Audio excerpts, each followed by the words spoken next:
Bayanları çeksenize ya. Muhammed Bey. Çek.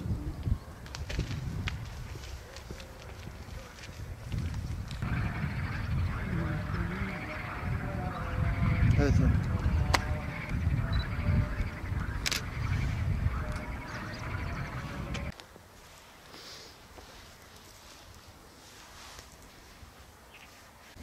Şuraya bak. Yani kabloyu kopardıkları gibi bir de yapmış olduğumuz şeyleri bunları da parçalamışlar.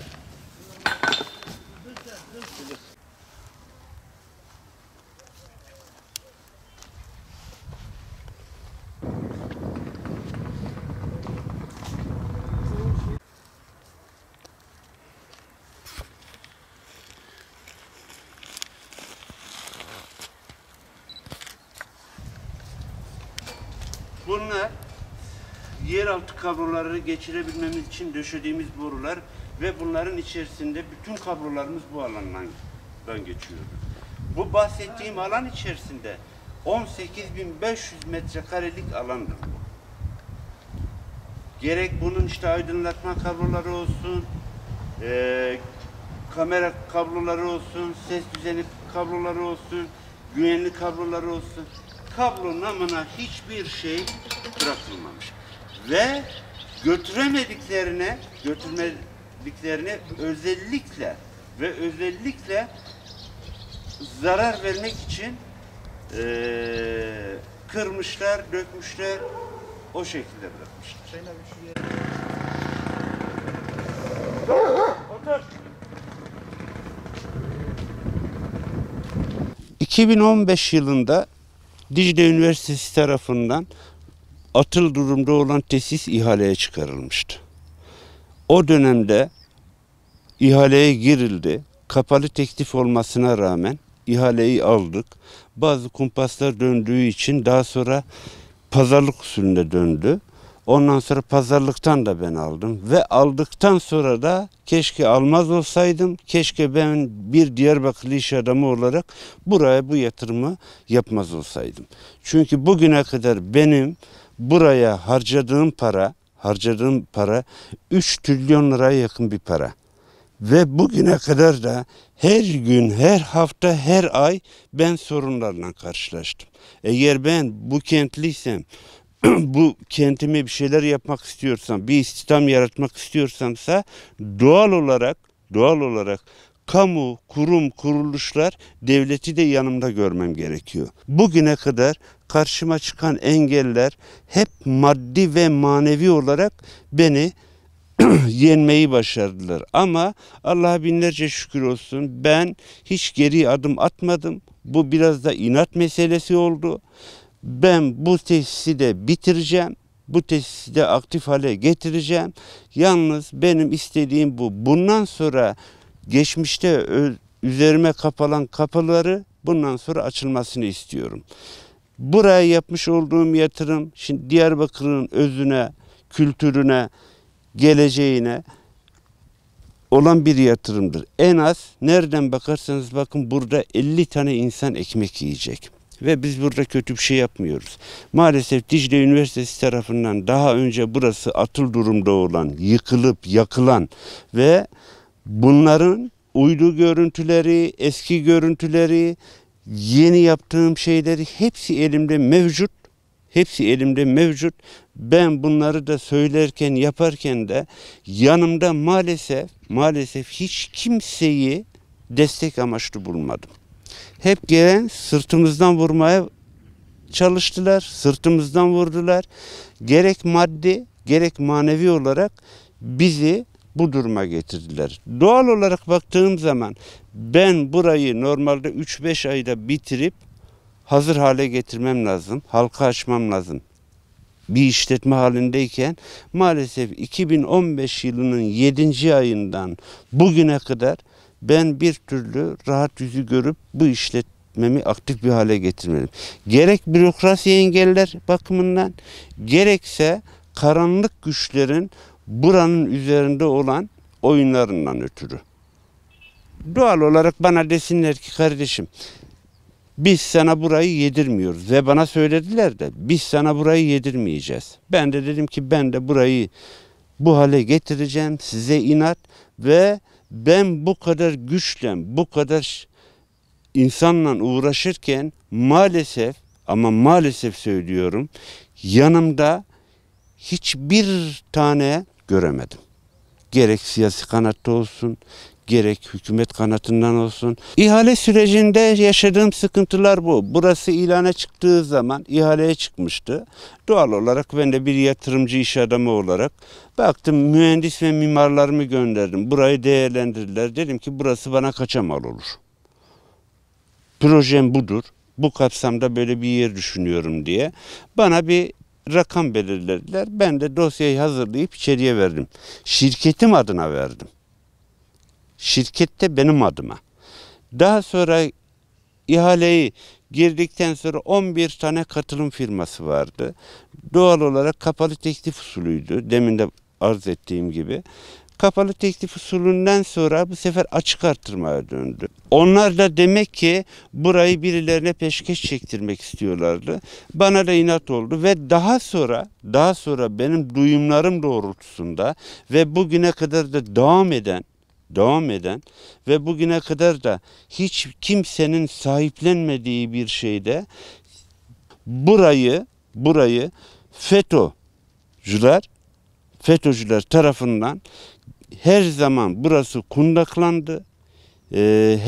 Diyarbakır'ın Hendek olaylarında o dönemlerde burası yıkıldı. Maalesef o dönemdeki Dicle Üniversitesi'nin yöneticileri bir güne bir gün bir telefon açıp geçmiş olsun zahmetinde dahi bulunmadıkları gibi benim siyasi arkadaşlarım da, birlikte hareket ettiğim arkadaşlarım da hep geri planda durdular. Şimdi böyle olunca benim kafamda bir sürü soru işareti oluştu.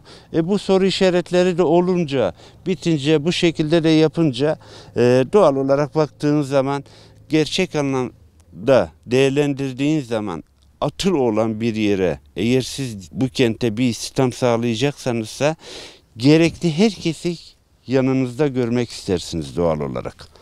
Ama maalesef her gelen buraya çomak soktu. En son biz buraya aydınlatma, kamera ve ses düzeni için ortalama şu alan içerisine 5000 metre biz kablo döşemiştik. Nihayetinde bu kablolar hepsi yağmalandı, kundaklandı ve alıp götürüldü. Sadece bu kablolardan bana verilen zarar, nereden bakarsanız bakın, 100.000 liranın üzerinde ve beni 2 ay daha öteledi bu iş. 2 ay daha öteledi. Geçmişte şantiyem kundaklandı, yakıldı. Bugüne kadar burada sadece yatırımın dışında bana verilen zarar 500.000 lira civarı. 500.000 lira civarı.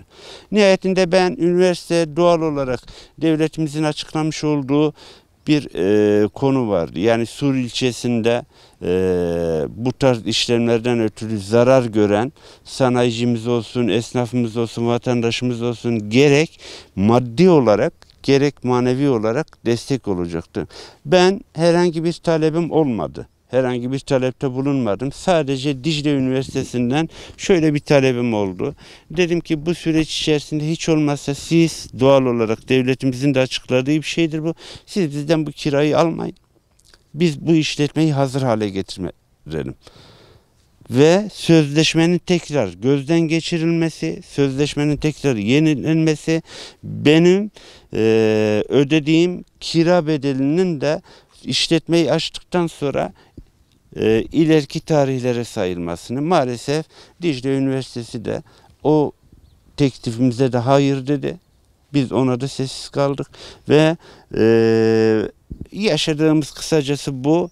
Doğal olarak baktığın zaman bu 3 yıllık süreç içerisinde biz her şeyimizi bırakıp başka işlerimizi, gücümüzü buraya odaklandık. Maalesef buraya da odaklandığımız zaman başımıza da gelen bunlardır. Takdir yüce adaletindir. takdir devletindir. Biz fazla bir şey istemiyoruz onlardan. Bir şey de istediğimiz yok. Sadece eğer bir sanayici, bir iş adamı, bir İslam olayı burada yaratılıyorsa biz o alanda devletimizi, Dicle Üniversitesi'nin yönetimini biz yanımızda istiyoruz. Bize ceza vereceklerine bize plaket versinler. Olması da gereken budur. Yapılması da gereken budur. Çünkü doğal olarak ben bunu sağda solda anlattığım zaman şimdi benim STK kimliğim de var. Biz Diyarbakır'a, bu kente yatırımcıyı getirmek için neler sarf ediyoruz. Herhalde burası bittiği zaman, yatırımcı gelip bunu da gördüğü zaman bu da bir örnek sayılmış olacak onlara. Ama böyle bir durum yaşandığı zaman dışarıdan gelen yatırımcının yatırım etmeye niyeti dahi olsa bu oluşumu, bu yapılanları gördüğü zaman, duyduğu zaman geri adım atmak zorunda kalacaktır. Demin de söylediğim gibi burası ihaleye çıktığı zaman ben o dönemde Dicle Üniversitesi'nin yönetiminden de sordum. Dedim ki buranın imarıyla ilgili bir sıkıntı var mı? Ona göre ben ihaleye girip girmeyeceğime. Dediler ki biz imarında hiçbir sıkıntı yok. Biz belediyeye resmi yazı yazmışız. Gelen resmi yazıda da bununla ilgili bir sıkıntı yok. Doğal olarak biz de girdik. Daha sonra tabii ki belediye her ne kadar böyle bir şey yoktur dese de biz bunu, o yazıyı, belediye burayı yıktıktan sonra götürdük onlara tekrar gösterdik. Dedi ki bu imza sizindir. Bu sizin kurumunuzdan Dicle Üniversitesi'nde yazılan bir yazı. Siz şu anda bana bunları söylüyorsunuz ama bakın bu yazı elimde. Artı Dicle Üniversitesi'nin mimar ve mühendislerinin hazırlamış olduğu teslim tutanağında buranın atıl olduğu, %100 kullanılmaz olduğu. Şimdi doğal olarak ben de soruyorum.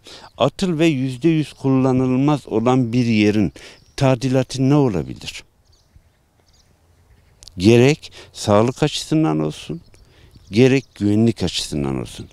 Doğal olarak biz de eski görüntüye uygun, eski imara uygun bunları bu şekilde bir değişiklik yaptık ve bu değişikliği yaparken de hiçbir alana zarar vermeden sadece mimari görsel görüntüsünü değiştirdik. Alanı aşmadık, büyütmedik, yükseltmedik.